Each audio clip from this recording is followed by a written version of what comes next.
Welcome to the 4 to 5. I'm Lauren Coleman here with Chad Silber and Ben Briscoe. And yes, Air Chilton off today, so Ben is filling in. It's always a good time when you're here, Ben. And it is a busy news day, too. Absolutely. Lots of stories. We want to hop right into that. We have two top stories developing right here in the Triad. Right now, people in two areas of the Triad are grappling with two tragedies involving children who've died. In High Point, police say a father shot and killed his wife and three children, then himself. In Davidson County, deputies are piecing together the final moments leading up to a crash that killed an adult and two young children there.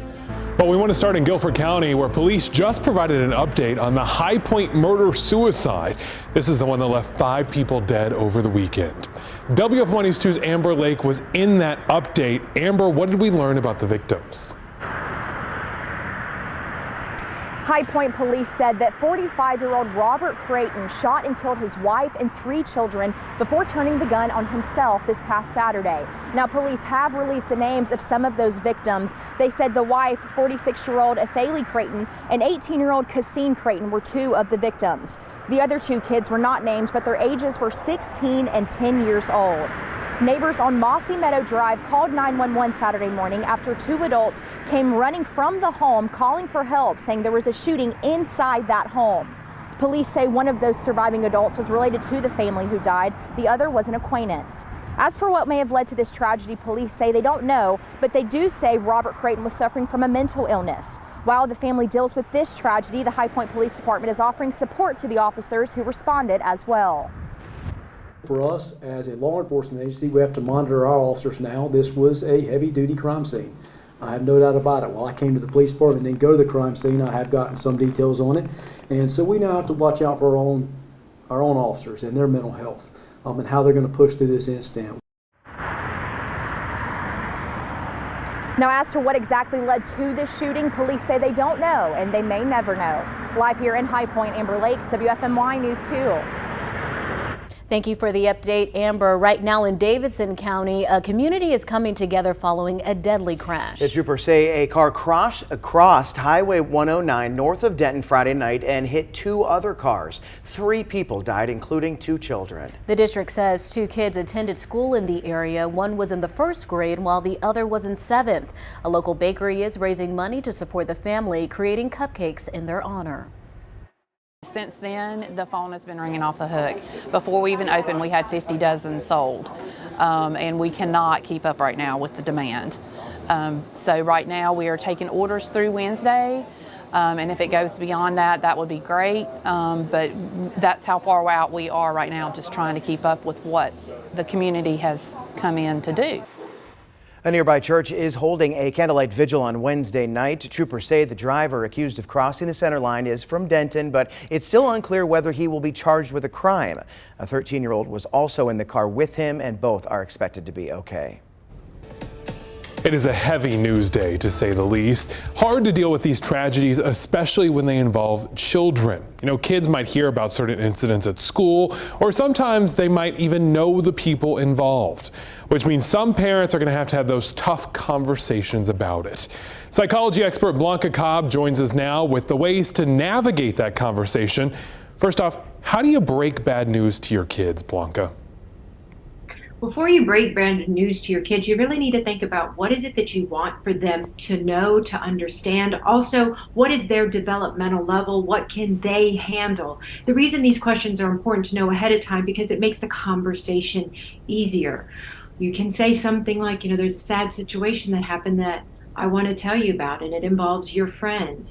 And when you talk about death, you have to be very specific what that means, because depending on the developmental level of children, they may think that death is temporary, like you sleep and you wake up. So when you talk about death, you really have to hone in on the permanence of it, that there's no coming back for it. The body just doesn't work anymore. No eating, no breathing, no waking up. Once you get the concept through to your children, how do you monitor them for grief? That's a very good question. And realize this, children like adults are going to grieve completely differently. Some children may not know how to feel, so they may not have an immediate reaction. Others will be angry, confused, sad. So you want to know what their baseline is, meaning if they're typically very talkative, but then they're very quiet into themselves, and you know that something isn't quite right with them. That's a great time just to touch base and say, hey, honey, this is what I'm noticing. What's going on for you? Help me understand. Let's talk about this. You want them to know that you're a safe place, particularly emotionally, where they can turn to. And also realize this, it's okay for you as mom or dad to be in touch with your own emotions and show your own grief, because you're modeling to your children how to grieve, how to show love, be compassionate, and to have strength during difficult times in our lives. How long can that grieving in our kids go on before you should really start to get worried and think about maybe bringing in a professional? Another fabulous question. It really depends on your child, because some children will have like a low level of grief for a couple of months, and it can be fine because they're still moving on with daily activities and their daily routine. Some other children, it may just be a couple of weeks. It could be a week where they just can't handle it, meaning their whole world is upside down. They're questioning everything. Why did this happen? It's unfair. How do I know I'm safe? Some children will be like, they will beg their parents and say, Mom, Dad, you can never die. Why? Because this brings up so many emotions of uncertainty. And this is what's so hard, because life is uncertain. And as parents, we have to navigate those tough waters and say, as much as we love you and we're going to try to protect you, we can't promise that nothing bad is going to happen. So again, just to summarize your question, or the answer to your question is, just pay attention and see where those extreme peaks and spikes are for your child. And with your help, and other adults in their life who love them, if they can't find that semblance of normalcy, then that is the time to bring in a professional. Just to touch base and say, this is what I'm noticing. What do you think? What else can we do at home to help my child or children? Well, this whole thing just breaks your heart, and we're so glad to have you here, Blanca, to help work through all of this. You can continue the conversation with Blanca on her Facebook page, Blanca Cobb, Body Language Expert. Over the course of the weekend, we had our fair share of cloud cover, some rain too. Maybe not the best timing if you're trying to get outside, but for today, the sun has really come out in a very nice way. Take a look. This is a live view on our sky camera over in High Point, of course. We're looking along Main Street. This is a north view. Blue sky, light traffic at the moment. It's a very comfortable afternoon, especially by January standards. This is a pretty good day. We're at 53 degrees there. In Greensboro, looking at blue sky as well, just a kind of a nice afternoon in the Gate City. 52 for your temperature and light winds for the most part. Now the dew point is 29. That usually gives us a clue toward the overnight low temperature. We are going to get cold overnight tonight. Looking across the region, chilly in the mountains in the 30s there, but overall right around the low 50s in most of our triad areas. Sunshine will continue. We're not expecting any big weather systems over the next couple of days. So for now, we see clear sky across the Carolinas, the deep south, and even into the Midwest. So there's nothing heading our way anytime too soon. So let's talk about overnight tonight. Right now we're in the 50s or so. We'll cool off pretty quickly. Once the sun goes down around 5:30, our temperature starts to drop very quick. Very overnight lows right around 30 degrees. In fact, upper 20s for most of us. That's why you'll start tomorrow. It is possible you'll have to scrape that windshield, so allow a couple of extra minutes to do so if needed for your Tuesday morning commute. Throughout the day, it'll be a little breezy tomorrow. Temperatures in the low to mid 50s for your highs, but still a good amount of sun. I want you to look at the 7-day forecast though. We'll see a warming trend. Tomorrow's around 54, but Thursday, that's closer to 60. I'm expecting a pretty strong system to come to our area Thursday night into Friday. And as we go from there, temperatures getting colder after rain for Thursday night and Friday morning. We're going to be only in the 40s for Saturday with a bit of a breeze. And then temperatures kind of average as we go toward Martin Luther King Day. Let's get to your 4 to 5 roundup now. First up today, Greensboro police are trying to answer some questions related to a missing High Point man who was found dead in a Greensboro creek. They found the body of 20-year-old Nicholas Sneed in his car in Buffalo Creek Friday morning. New Police Chief John Thompson told us today there is still more to learn. Yeah, so I'll say this is preliminary information as it relates to it, but at this time there is nothing to indicate from what we initially know that there's anything more than a traffic fatality as a result of this. Police are also waiting on an autopsy report that could help answer more questions.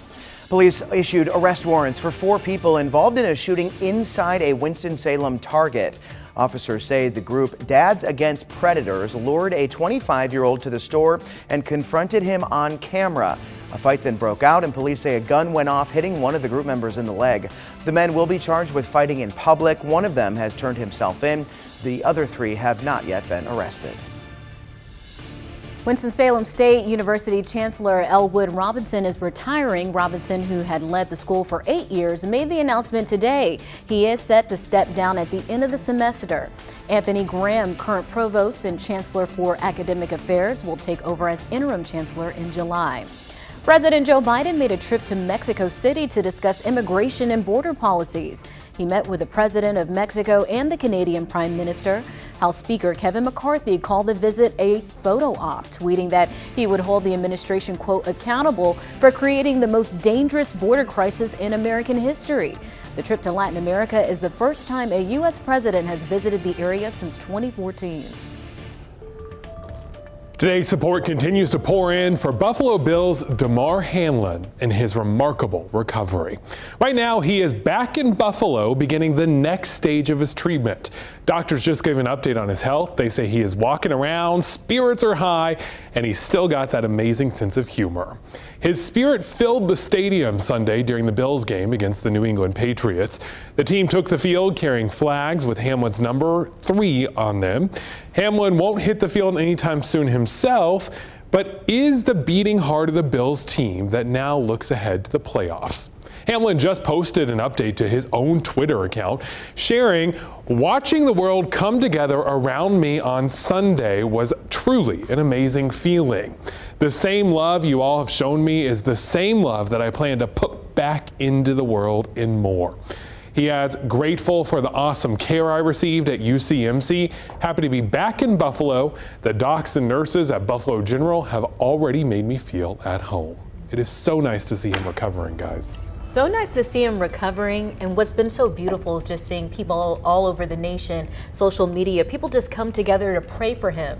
I mean, he collapsed on a Monday night, and just within 6 days he was, released. Modern medicine. It just shows the power of prayer too, just the power of faith and people coming together. I thought it was beautiful. And there aren't many things in this world anymore that can bring about everybody together, no matter what your background is, your political affiliation. I mean, to see it, it's been incredible what it has done. And I was watching some of the different football games yesterday, and you've got people in the stands, wearing one color, but then they're holding up a sign saying prayers for Damar. I mean, it's just incredible. Even seeing the different sports teams like the NBA and just different affiliations, paying their respects to him and just praying and cheering him on that he was going to recover and see it through.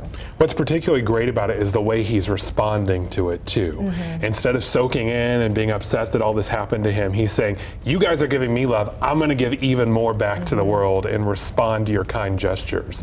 And that's something I think we can all aspire to. I mean, and talk about the storybook way that Buffalo Bills game started yesterday with a kickoff return for a touchdown. I mean, it was unbelievable. The magic and just the atmosphere in that stadium would have been incredible to see. I loved the close-up videos afterwards of the grown men crying because of that. It was a really touching moment. All right, we'll be right back.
Southwest Airlines says its recent meltdown could cost the company as much as $825 million. Half of that is from lost revenue and the other half is from reimbursing passengers and paying overtime. The company canceled nearly 17,000 flights during the holidays when its computer system collapsed. The federal government has launched an investigation, which means even more fines could be on the way soon. Boo-hoo, it's going to cost the company a lot of money. We don't really care about that. What we care about is what it costs the passengers. Canceled flights aren't just stressful, they can also be expensive, with last-minute accommodations and food all adding up. One viral tweet claims you're entitled to food and hotel vouchers. But is that true? Let's verify. Are airlines legally required to pay for hotels and meals when your domestic flight is canceled? Our sources are the U.S. Department of Transportation and major U.S. airlines. Airlines are regulated by the U.S. Department of Transportation. The DOT says on its website, airlines are not required to provide passengers with money or other compensation for costs that fall outside of the canceled airline ticket and fees tied directly to the airline ticket when flights are canceled. That includes hotels and meals. So, no, airlines are not legally required to pay for hotels and meals when your domestic flight is canceled, regardless of the reason. But that doesn't always mean you're out of luck. If a flight cancellation is within an airline's control, like staffing or plane issues, then depending on the airline, they might cover meals or hotel stays. That's what Southwest's customer service plan states. But in general, if cancellations are caused by storms or other things outside of their control, U.S. airlines aren't required to issue vouchers or cover expenses. Travel agents have told us it never hurts to ask nicely, though. Sometimes they'll do it anyway. You can help stop the spread of misinformation. If you see a claim or story that needs to be verified, send a short video or short paragraph to verify@WFMY.com. We'll be right back.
Coming to the close of our Monday here today, and it looks a lot different now than it did earlier today. We had some fog to begin the morning, and it was pretty thick in spots too. There's Greensboro, High Point, Burlington, Winston-Salem looking above the fog. As I press play here, you'll notice it cleared away very quickly today. It did not linger very long. And with sunshine, we only ever saw just a couple of puffy fair weather clouds for this afternoon. Otherwise, it's really been a pretty beautiful winter day on this Monday. Temperatures a little chilly in the morning, but typical, low 30s. Warmed up very fast into the low 50s, so it's been a nice day with about a 20-degree warmth throughout the morning and afternoon. Clear sky as far as the eye can see on radar here. We'll keep an eye on some clouds on satellite that come closer to us toward tomorrow. It's not going to be much of anything, but Tuesday more partly cloudy rather than today, which has been mostly sunny. Notice there really isn't any cold air. I know 30s, that's cold, but it's not cold for the north, and that's what they're dealing with right now. So we don't have any Arctic air at play across the U.S. at the moment. So what does that mean? Well, in general, our temperature is going to stay average or even above average throughout much of this week. High pressure will keep us dry for tomorrow, and same thing for Wednesday. I expect highs to be right there in the mid-50s both of the next couple of afternoons, and then some of this warmth, not much of it, but some of this will be heading our way by Thursday. That'll bump us into the 60s, and with that warmth, we'll have to keep an eye on this next storm system. It'll be a cold front moving our way, a lot of rain on the front side, and this tells me those yellow boxes right there, we could see a couple of rumbles of thunder possibly Thursday night into early Friday morning. On the back edge, the North Carolina mountains could pick up some snowfall, but hear me closely. We are not expecting snowfall here in the Piedmont. Not this weekend, really not anytime soon either. The weather pattern just doesn't support it, unfortunately, if you're a snow lover. 50s for the next couple of days. Will be in the 60s for your Thursday. Again, the timing on the rain here looks to be Thursday night into Friday morning. That's how it is right now. We will keep you posted with any adjustments throughout the week. The weekend will get itself off to a cold start, breezy in the 40s for Saturday, 50 or so for Sunday, and as of right now, MLK Day on Monday looks to be dry with highs in the 50s.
A popular show set in North Carolina is back with a new season. Outer Banks follows a teenage boy on his quest to find out what happened to his missing father.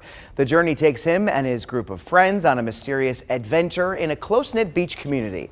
The first 2 seasons are out on Netflix. Season 3 airs next month. Now, whether you're streaming on Netflix or another popular platform, there's usually an option to watch with subtitles. Subtitles. I feel like it's a controversial subject. I'm glad that I'm single and I don't have to share a TV with anybody because I imagine it can be difficult to talk about that. It could be difficult because I know people who love subtitles. Right. It doesn't matter what you're watching. It doesn't even have to be in another language. They like to have the subtitles on. Me personally, as you can tell, I'm not a huge fan I'm of the same way. Let us know subtitles. in the Facebook comments your opinion on this as we navigate through this conversation. Here's the thing about subtitles is they distract me from the story. Yes, same. I've seen this meme going around everywhere that if you don't like subtitles, you just can't read fast. Okay, sure.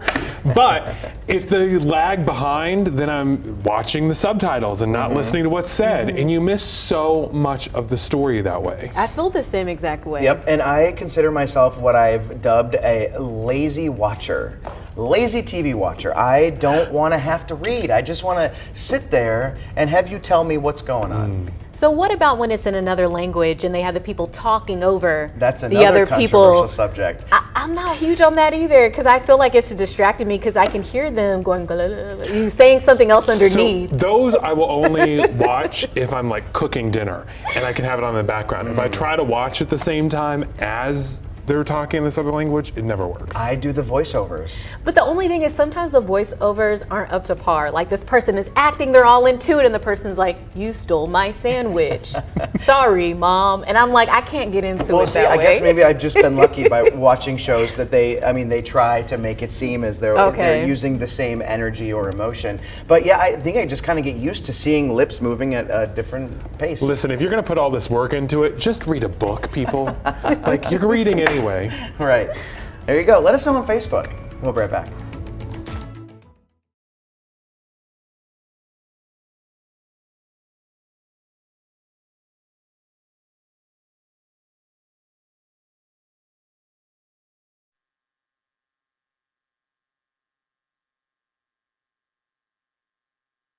Hear me, mic check, 1 2 3 4 5. Oh, I can hear myself. That's nice. Hello, hello. Keep going. Hello, can you hear me?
Welcome back to your 4 to 5. I'm Lauren Coleman here with Ben Briscoe, Chad Silver, and Tim Buckley. Hello. Came to join us at the table on this marvelous Monday. I have to say really quickly, we had asked people on Facebook what they think about subtitles, and Okay. Nancy Please tell me said they're against them. she says sometimes I like subtitles to understand what the Brits and the Aussies said. I love to hear them talk. It's true, because it's hard to understand. Exactly. Maybe just a little bit. I was going to say something, but I don't remember what it was, so feel free. Let's jump into some news. Kicking Right. off your top headlines, Aggie football is now under new leadership. WFMY News 2, Sean Higgins joins us now with more from the athletic department. Hey, Sean. He's introduced Vincent Brown as the next head coach of the football program. He takes over for Sam Washington, who the Aggies parted ways with at the conclusion of this past season. Brown is a former NFL player playing 8 seasons for the Patriots between 1988 and 1995. He was voted to an AP All-Pro second team and racked up 16.5 sacks, 10 interceptions, and 6 forced fumbles during his time in the NFL. He spent the last 4 seasons as defensive coordinator and associate head coach at William & Mary. Under Coach Brown, William & Mary's defense ranked 2nd in sacks and 4th in points and yards allowed per game in the CAA, while earning a share of the regular season title and reaching the quarterfinals of the SCS playoffs. I got a chance to speak with Coach Brown earlier today, and he shared his excitement about this opportunity and what lies ahead. I'm excited, I'm energized, and ready to get to work. Got a lot of work to do, got some ground to catch up on, especially recruiting the next few weeks and putting the staff together. But really, really excited to be here. Tremendous opportunity. Well, I think just bringing the sheer fact that you can't operate the way you've always operated. This is the way we've always done it. When you're moving to higher levels of performance and expectations, it's going to require some change. And we're going to change some things operationally. We're going to change some things internally in how we communicate with the players, how we develop the players to get on par with the very best players, not just in the CAA, but in FCS football. I'm curious to see, I have high hopes, Yeah, but also high expectations. Big shoes to fill. Well, yeah. fun fact, his birthday's today. What Oh, a birthday present, right? this is a great 58 years old birthday. today, and his nickname in the NFL and throughout his college career, The Undertaker, because he was such a, he told the story that his high school Ominous. coach gave him that nickname because he hit people so hard, he basically buried them under the ground. So some hard-nosed football coming to the Aggies program, that's for sure. So you were there at the news conference. Yes. What was the overall feeling like while you were there? I think there's some hope. 10 years ago, the program was kind of at its lowest point. Then Coach Bradford Bray came in and Washington came in. They kind of brought it back up. They won, a couple undefeated seasons. But I think there's hope that a new look on it, not from that first tree, a kind of new leaf on this story, kind of give them some extra, push them over the edge. A little bit of a disappointing season. Just And so much a transition with going from conference to conference to conference. So I'm hopeful that maybe they can find, some regular just vibes. So the conference they're going into is the CAA, the Colonial. That's where he was a defensive coordinator. So they're hoping that he can kind of shepherd that and nurture that expansion because it's big. Besides being in the conference, what else does the school like about him? He's just a leader of men. I mean, he commands the room. He has that NFL experience that kind of gives him credibility with the players he's going to recruit and the players he's going to coach. And he has a plan. He knows it's going to be a process. They're not going to turn it around in one season. They have to build with resources and coaches and coaching staff. So I think the best quote of his was that what he wants to do is be a team that eliminates the mistakes and beating themselves. And if you do that, you have an exponentially bigger chance of winning. And I believe him. Hard thing to do. Yeah. Hopefully he'll be celebrating many birthdays. in Yes, Greensboro, that's right? what I told her. I said, I hope this is the first of many conversations. All right, Sean, thanks. Tim. Blue sky, let's just restart the whole season. I want to play some more college football right now. It's gorgeous to be outdoors at the moment with the proper clothing, a little bit of a jacket, and you'll be just fine. We have blue sky over High Point, North Carolina right now. Great visibility, a nice afternoon for sure. Temperatures are a little bit above average, only by a couple of degrees, right there in the low 50s. Typically, this is the coldest time of the year. middle of January. Of course, doesn't always work out that way. I think this winter around Christmas, back a couple of weeks ago, will wind up being our coldest time. We'll see what happens the rest of the way. 52 also in Greensboro, looking very nice, getting ready for sunset, which is coming up at 5:22 this evening. Temperatures are pretty much the same everywhere, in the low 50s to mid 50s currently, and we have some high and dry weather on the way the next couple of days. Now, there will be a few clouds. You can kind of make them out right here on satellite in the last couple of frames over Mississippi and Alabama. See them right there? That's what will be tracking our way for tonight and for tomorrow. So clouds will thicken up a little bit closer to daybreak, but I'm not expecting any fog for tonight. Like we have this morning, we shouldn't really deal with that, but it will be cold. Temperatures in the mid and upper 20s. That might mean you have to scrape the windshield a little bit with that frost early on throughout the day. Tuesday, though, it's a nice one. Partly cloudy in the morning, some sunshine too, a little bit breezy, no big deal. We'll be in the low 50s for highs, and I actually have us getting warmer day by day throughout the week. Our best chance for rain is going to be coming up Thursday into Friday. Take a look here at the 7-day forecast. Mid 50s through Wednesday, 60 on Thursday. That warm up does come with some rain. I expect showers to start somewhere around dinner time and beyond on Thursday, ending on Friday morning. Let's get your 4 to 5 roundup today. Police in High Point say a 45-year-old man shot and killed his wife and their 3 children, then himself. Investigators identified the victims as 46-year-old Athalia, 18-year-old Kasin, and a 16 and a 10-year-old who are too young to share their identities. Neighbors called 911 Saturday morning after 2 adults ran from the home calling for help. Police say one of them was a relative, the other was an acquaintance. Police haven't said anything about a motive, but do say that Robert Crayton, who was the man responsible here, had a mental illness. People in Davidson County are reeling after a deadly crash Friday night. Troopers say a car crossed Highway 109 north of Denton and hit 2 other cars. 3 people died, including 2 children. One was a first grader, the other was a 7th grader. Troopers say the driver accused of crossing the center line is from Denton, but it's still unclear whether he will be charged with a crime. A 13-year-old was also in the car with him. Both are expected to be okay. Greensboro police are trying to answer some questions related to a missing High Point man who was found dead in a Greensboro creek. They found the body of 20-year-old Nicholas Sneed in his car in Buffalo Creek Friday morning. Police say he died in that crash. They're also waiting on an autopsy report that could help answer more questions.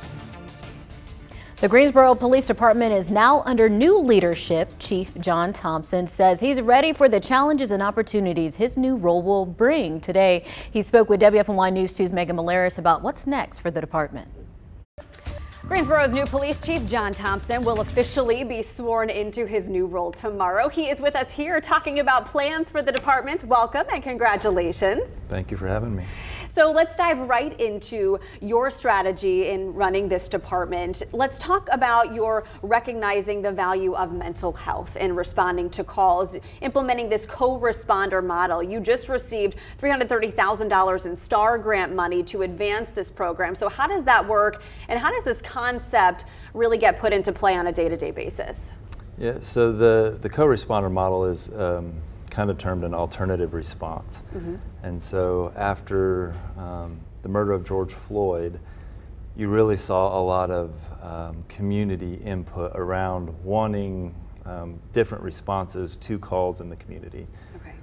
So we looked at that, we evaluated it, and we determined, looking at other agencies across the country, that a co-responder model really was an effective model.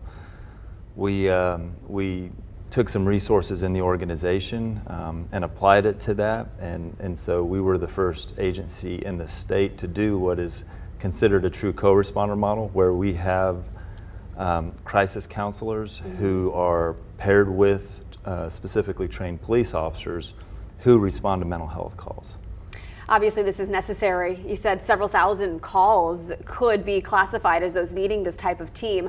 Of course, to advance progressive programs like this, you need people, you need personnel. Comes at a time when Greensboro Police, as you said earlier, are still dealing with 120 vacancies, similar to the vacancies we reported in the fall. How are you going to get a handle on getting qualified people into these roles? So I think actually looking at alternative responses helps us in multiple ways. So when previously police officers were the only response to those mental health calls, Now, if we can continue to develop that team where there may be a non-police response to mental health calls, so that's another officer I may not have to hire. That's a police officer handling that, but it would be a crisis counselor or a citizen handling that. So I think there's a lot of opportunities for us to look at that when we look at alternative responses of what would be an appropriate response that may not necessarily be a police officer.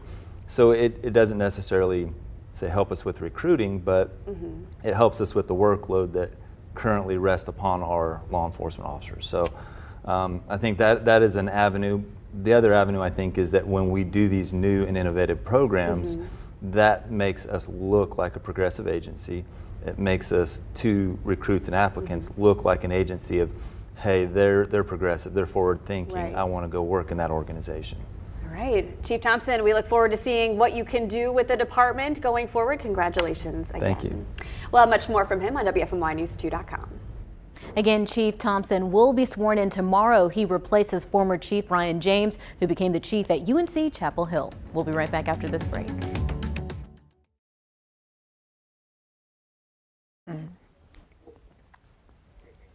Hey, ice cold milk and an Oreo cookie, they forever go together like a classic combination.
This right here is how you work out a treadmill, but I got to show you how Consumer Reports works out their treadmill.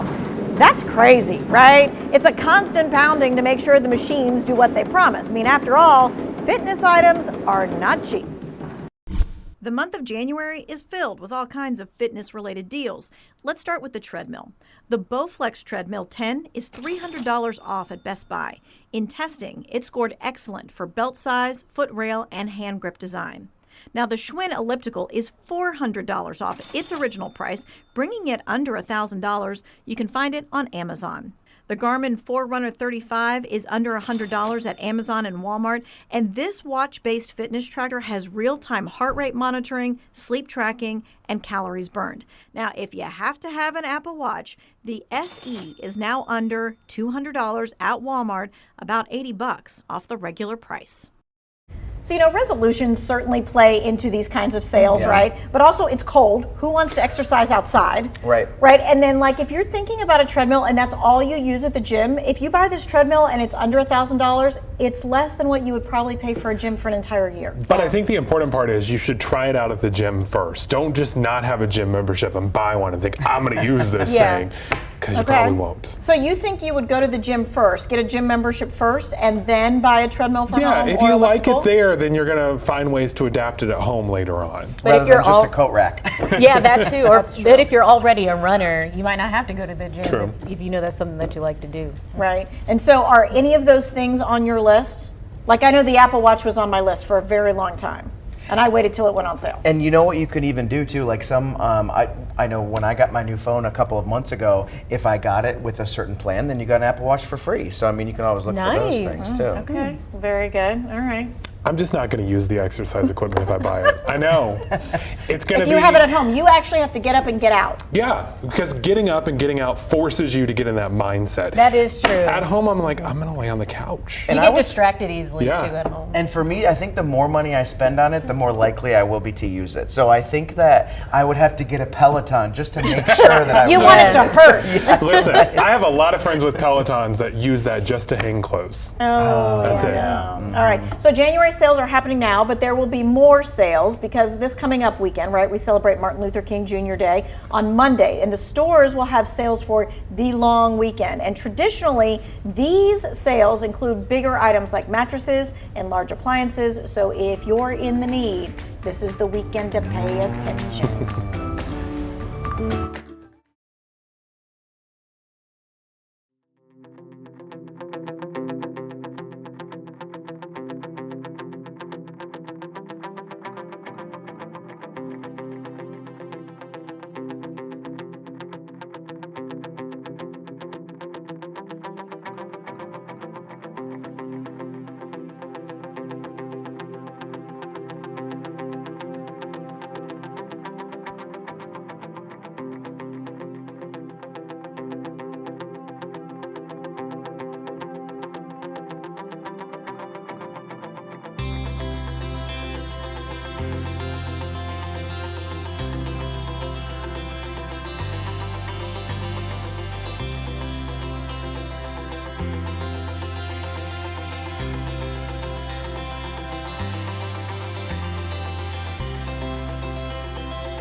It is time for Eric's Useless Trivia. One of our 4 to 5 viewers requested sports-related facts, so here's a new batch of bits that probably won't help you in life, but like Eric says, it'll probably provide some fun at parties.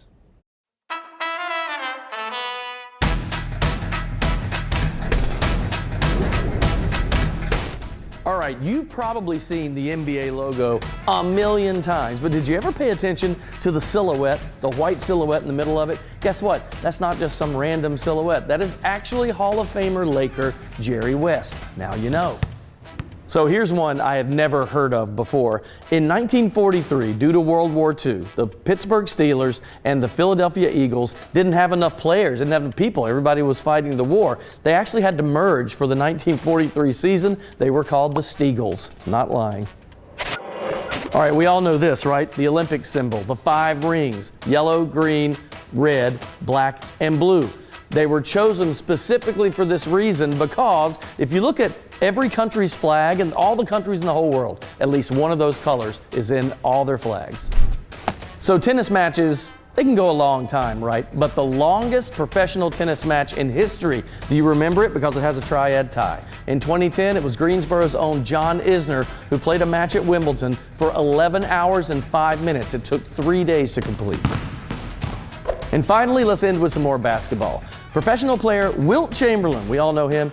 Guess what? He never fouled out of a game, ever. There's your useless sports trivia.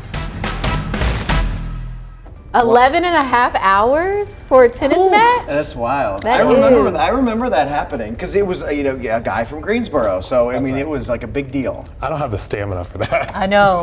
I asked you, I said, did they break it up into sections? I think it happened over a couple of days. I think it got too dark, actually. So they kind of went to the next one, maybe. Or maybe they let him get some sleep. You know? I just can't believe that Wilt Chamberlain never fouled out of a game. That's incredible. I mean, some players, awesome. They can't even say that about a single week. I just can't believe that Eric owns that snazzy Argyle sweater.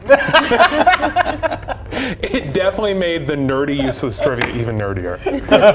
I like that he owns that these are useless facts that will not help you in life. Yes. We say that until you get a chance to be on some type of game show, and they're going to ask you. You're going to win big. The Steagles, I'll never forget the Steagles. Yeah, you're going to be like, what is combination Steagles? of the Steelers and the Eagles. Which is funny because they hate each other. Nowadays. I wonder maybe that's why. Yeah, maybe that's what came out of it. Well, cooperation.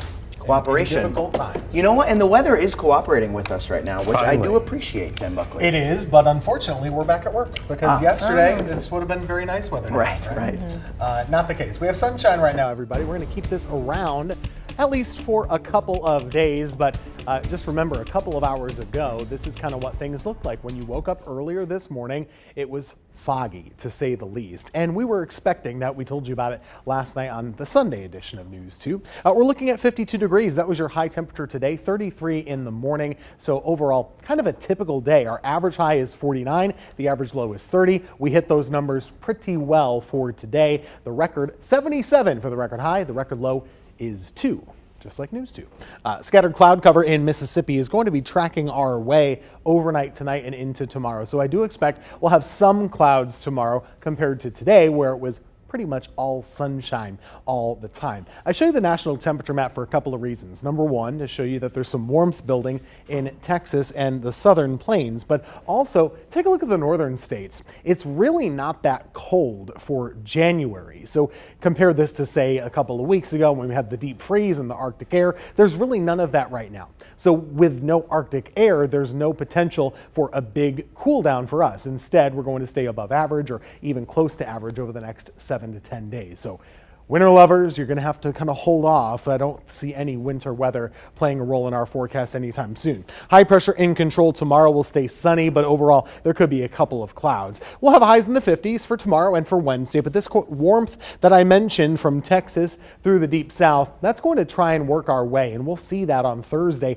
Temperatures booming up into the 60s, but take a look. This is our forecast model by Thursday afternoon. Notice there's a big line of rain moving our way, and with some of that warmth, there's potential that we could have a few rumbles of thunder in there. That's Thursday night into Friday morning. Now, if your travels take you up to the North Carolina mountains on Friday or even on Saturday, there's potential for a few snow showers in those higher elevations. But as you know, the mountains have a different weather climate than we do. I am not expecting that same thing here. Instead, we will wait patiently for that first snowfall sometime this winter, but not in the next 7 to 10 days. Highs will be in the 50s and 60s through Thursday, cooler for your upcoming Triad weekend.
Open up to a conversation. 1, 2, 3, 1, 2, 3, 3.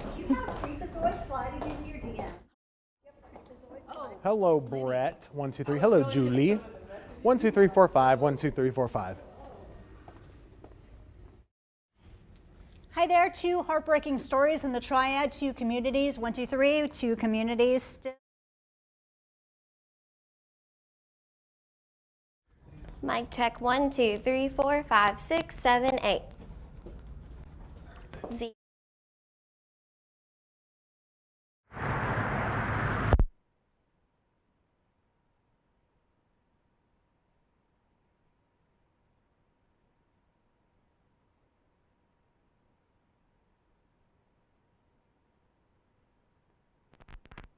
I think there's interference and I'm just not dealing with this crap.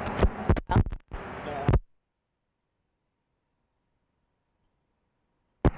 me see.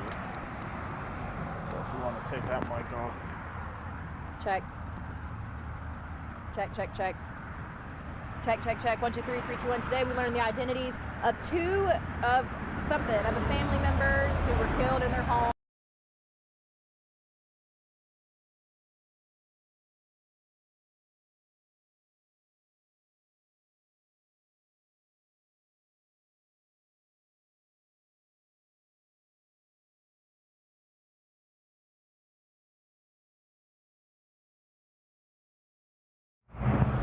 Check, check, check. 1, 2, 3, 3, 2, 1. 1, 2, 3, 3, 2, 1. Today we learned the identities.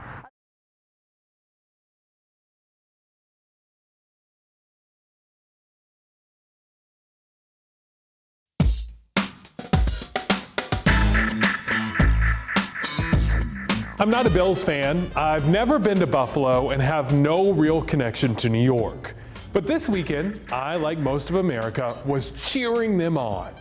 It was the first game back on the field since safety Damar Hamlin collapsed from cardiac arrest. It wasn't just me rooting for them. No matter which NFL game you watched, you saw threes everywhere for Damar. They were on t-shirts, signs, and painted onto fields. All to send love and well wishes. Out of this dark, scary situation came this shining light. Everyone coming together to support someone in need. Now that we know it's possible, how great would it be to see that kind of sportsmanship outside of sports, maybe even in the world of politics? Instead of viewing people on an opposing team as an other, let's remember we're all humans with real feelings and hopes and dreams. If we can work to do that, it makes it a lot easier to reach across the aisle and get stuff done. I'm so glad Damar is doing better. America is too. That's my 2 cents. WFMY News 2 at 5 starts right now.